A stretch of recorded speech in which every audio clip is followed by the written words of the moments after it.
महाभारत की कथा आज की पीढ़ी के लिए काफी कुछ शिक्षा देती है।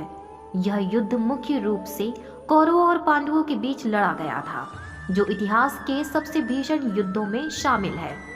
यह युद्ध लगभग 18 दिनों तक लड़ा गया था। अंत में पांडवों की जीत हुई और कौरवों को हार का सामना करना पड़ा।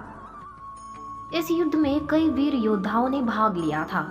वहीं भगवान श्री कृष्ण भी इस युद्ध के साक्षी रहे और उन्होंने धनुर्धर अर्जुन के सारथी की भूमिका निभाई।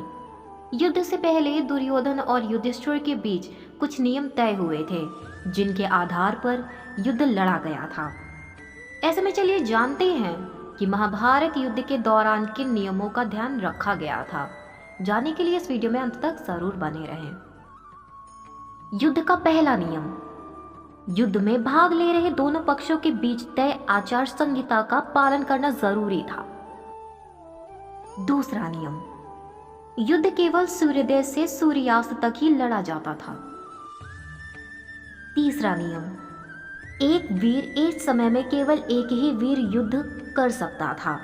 कई योद्धा मिलकर एक ही योद्धा पर हमला नहीं कर सकते थे। चौथा नियम। भय के कारण भाग जाने वाले या फिर शरण में आए हुए लोगों पर हमला नहीं किया जा सकता था। पांचवा नियम। यदि युद्ध लड़ते समय कोई वीर निहत्था हो जाए तो उस पर अस्त्र से वार नहीं किया जा सकता था, बल्कि उसे अपना शस्त्र उठाने का मौका दिया जाता था। छठा नियम। युद्ध में सेवक का काम कर रहे लोग अर्थात घायलों की सेवा कर रहे लोगों पर हमला नहीं किया जा सकता था। सातवां नियम। सूर्यास्त के बाद युद्ध की समाप्ति के बाद दोनों दल एक दूसरे से छल कपट नहीं कर सकते थे। तो अब आइए इस वीडियो में थोड़ा सा और आगे बढ़ते हैं और जानते हैं कि युद्ध के दौरान यह सारे नियम कब कब टूटे थे। महाभारत के युद्ध में कई बार इन नियमों का उल्लंघन भी हुआ, जिसमें अर्जुन के पुत्र अभिमन्यु पर चक्रव्यूह में फंस जाने के बाद एक साथ कई लोगों ने हमला किया। उस समय वह निहत्था हो गया था।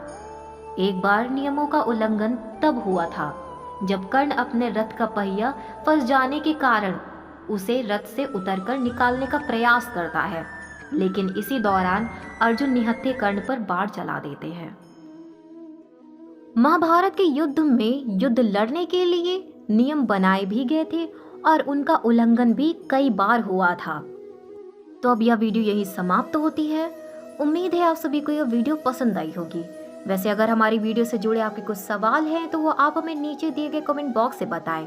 हम आप तक सही जानकारी पहुंचाने का प्रयास करते रहेंगे। वीडियो अच्छी लगी हो तो वीडियो को लाइक और शेयर जरूर करें और ऐसी ही वीडियोस के लिए हमारे चैनल को जरूर सब्सक्राइब करें। अब मिलते हैं किसी नई जानकारी के साथ, तब तक के लिए राधे राधे।